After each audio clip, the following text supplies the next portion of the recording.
देखिए, आजीविका के संदर्भ में हमारा ये पहला टॉपिक है। आजीविका पर ये हमारा पहला वीडियो है और इसमें मैं आपको एक सीरीज़ बनाऊंगी।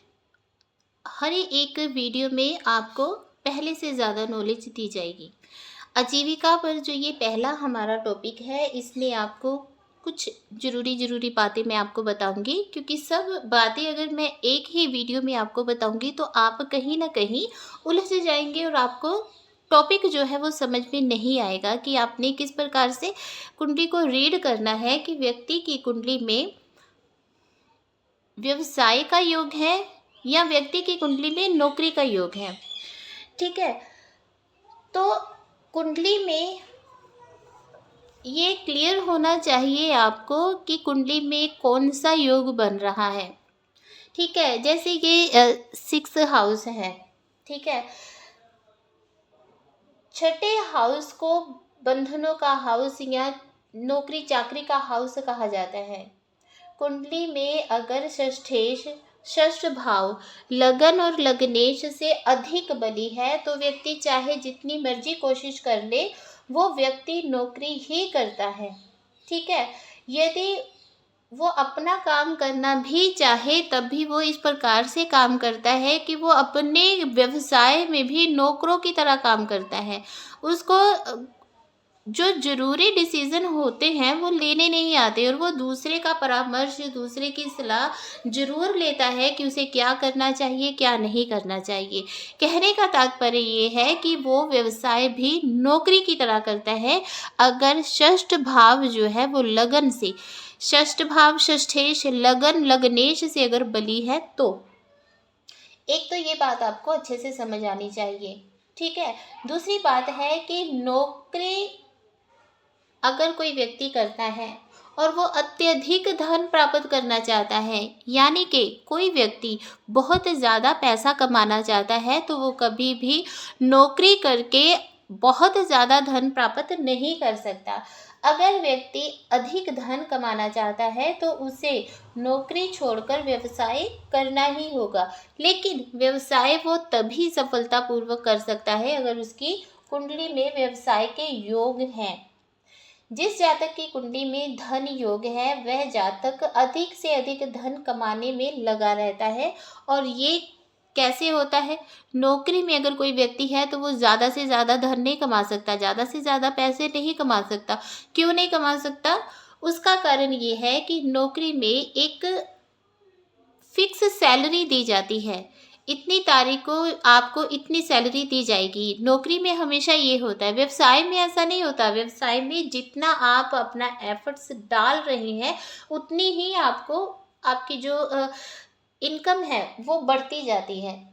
ज़्यादा से ज़्यादा अगर आप धन कमाना चाहते हैं तो आपको व्यवसाय करना ही होगा। ठीक है सॉरी। अब देखिए, ये सेकंड हाउस है। सेकंड हाउस धन भाव माना जाता है। ये 11th हाउस है और 11th हाउस को लाभ स्थान कहा जाता है। ये 5th हाउस है और ये 9th हाउस है। इनको क्या कहा जाता है? लक्ष्मी स्थान। जब सेकंड हाउस, द्वितीय हाउस, द्वितीय भाव, पंचम भाव, नवम भाव और एकादश भाव का आपस में संबंध बनता है, तब उसकी कुंडली में धन योग बनता है, प्रबल धन योग, और व्यक्ति स्वतंत्र व्यवसाय करता है और अधिक से अधिक धन कमाने के लिए वो तैयार हो जाता है। एक तो ये बात आपको क्लियर होनी चाहिए कि second house, 5th house, 9th house और 11th हाउस का आपस में अगर संबंध बन रहा है तो ये धन कमाने, ज़्यादा से ज़्यादा धन कमाने का योग बना रहा होता है। अब व्यक्ति का धन योग बना हुआ है, ठीक है, वो व्यवसाय कर रहा है। अब व्यवसाय में सफलता के लिए किन हाउसेस को देखना आवश्यक होता है? देखिए, ये है थर्ड हाउस। थर्ड हाउस जो होता है, तृतीय भाव, इसे पराक्रम भाव कहा जाता है। नवम भाव जो होता है इसे कहा जाता है भाग्य स्थान। और दशम भाव जो होता है इसे कहा जाता है कर्म भाव।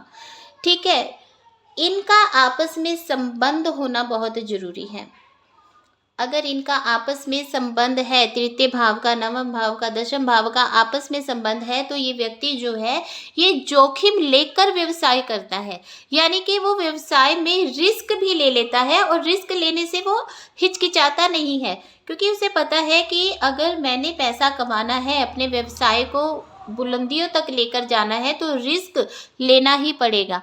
ठीक है, तो अगर थर्ड हाउस जो है, ये वाला हाउस तृतीय भाव, ये पराक्रम भाव माना जाता है। अगर ये बली है, पराक्रम भाव बली है, तो व्यक्ति जोखिम लेकर भी व्यवसाय कर लेता है। ठीक है, और उस व्यवसाय में वो सफल भी होता है। तृतीय भाव तृतीयेश का संबंध, तृतीय भाव तृतीय भाव के स्वामी का संबंध नवम भाव के स्वामी दशम भाव के स्वामी के साथ होना बहुत आवश्यक है, क्योंकि कंपटीशन का समय है। आज के इस समय में, आज के इस युग में कंपटीशन बहुत ज़्यादा है, और कंपटीशन में वही व्यक्ति खड़ा होता है, वही व्यक्ति सफल होता है जो रिस्क लेकर कार्य करता है। तो अगर आपका थर्ड हाउस, तृतीय भाव अगर आपका बली है, तो आप जोखिम लेकर भी अपने व्यवसाय को बुलंदियों तक ले जाते हैं। अगर आप ऑनलाइन ज्योतिष शिक्षा लेना चाहते हैं, आप ऑनलाइन एस्ट्रोलॉजी सीखना चाहते हैं, तो आप हमारे व्हाट्सएप नंबर पर संपर्क कर सकते हैं।